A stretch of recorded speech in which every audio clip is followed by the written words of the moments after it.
in, make some noise if you were drinking before you came to the show tonight. I knew it. I knew it. A lot of people, they like to drink before they go out. They call it pre-gaming. I like to drink when I go home and call it reviewing the footage. Like that's, it's always a blooper reel. That's fine. I got a nice Miller High Life here tonight. That is the Can't Complain of beers. It's a fine beer.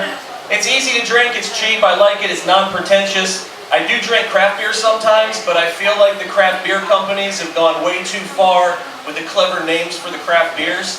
And I say this because the other day I was at the grocery store. They were promoting a brand new six-pack on the big wall of fancy beer. And the name of this six-pack that they were promoting, I swear to God, you can look it up. It's from Dogfish Brewery. The name of the beer is Namaste White. I know! It takes a second and then it hurts everybody. It's not a good name. Whoa. It is too. What is that? It's bullshit. Like, did they not have a marketing meeting where at least 5 people had to say it out loud so they understand how it sounds coming off of human lips? Namaste is fucking Namaste White. Look, it's a Belgian wheat beer that sounds like it was named after what a racist would say if you asked them if they wanted to learn about other cultures. It's just, so drink High Life, the beer of moderate progressives or some shit. I don't know. Jesus Christ. I just celebrated a birthday, gang. I turned 39 years old, and wait, hold that, because look, I'm in a weird place. Here's where I'm at 39. I am too young to die, but I am also too old to go to a public pool by myself. You understand what I'm saying? If you're not keeping up, I am in a period that they call the creepy years. Look, the creepy years happens in every man's life between the ages of 11 and 72.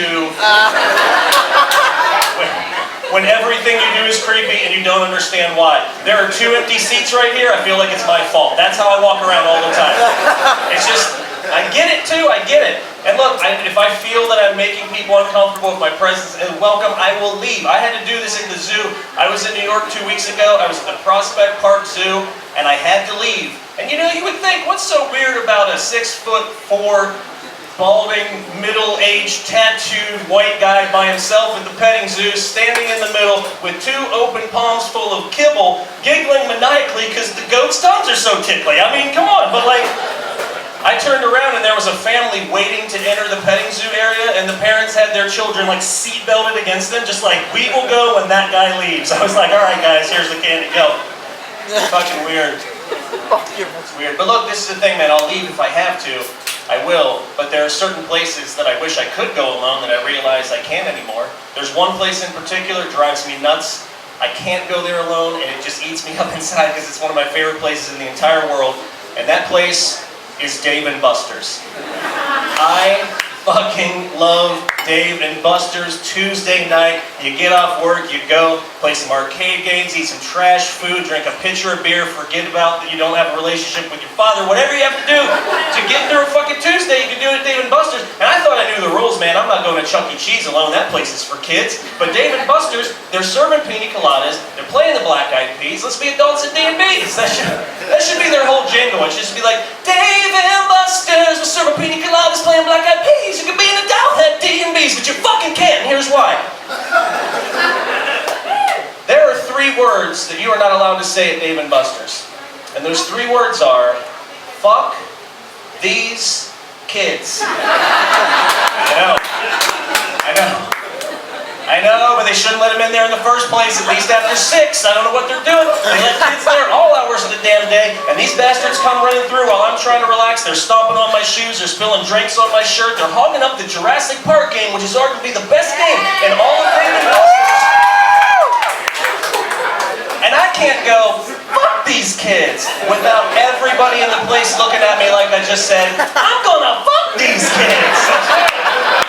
I'm not, I understand how it sounds, I'm sorry, I'll leave. It's just, it's how it is. How it is. One guy came to, 2 people came to fill his seat. Thank you. I feel 2 people less creepy now. Thank you so much. God damn.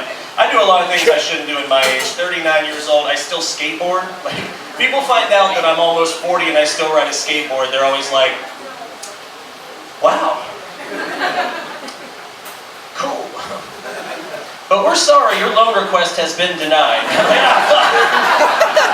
Sick tricks don't show up on the credit report? Okay, fine. I'm kick flipping out of the bank once again. I don't give a shit. It's terrible. I am broke, though. I'm broke. Yeah. It's just I have no collateral. A skateboard's worth $80. I don't know, like nobody will give me a loan. It's fine.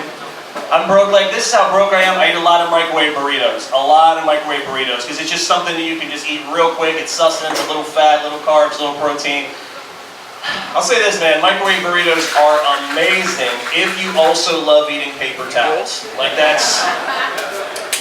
For those of you that didn't laugh, I will be hitting you up for a loan after the show. Apparently you're rich and you don't understand the struggle. Fuck you. It's cool. It's fine. It's fine. I have roommates. I should not have roommates at 39. I should not have roommates at 39. And look, I don't have one roommate or two roommates. I have 3 roommates. And I live in a stoner house. Like, this is a weird, like, it's just me and 3 other weed bros paying the rent with good vibes. Like, I don't know. I don't know.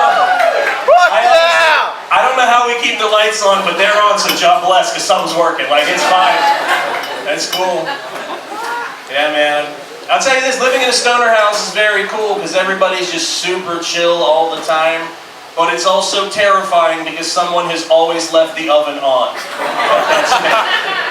Yeah. And to be honest, it's usually me. It's usually a DiGiorno's at 2 in the morning. That's that shit you do when you're hot. You get a little stoned, you're like, what do I got? Frozen pizza? Hell yeah. 20 minutes? YouTube. Bubble bath? You wake up 2 hours later drowning in the tub and all the smoke alarms are going off. It's like, what am I doing with my life?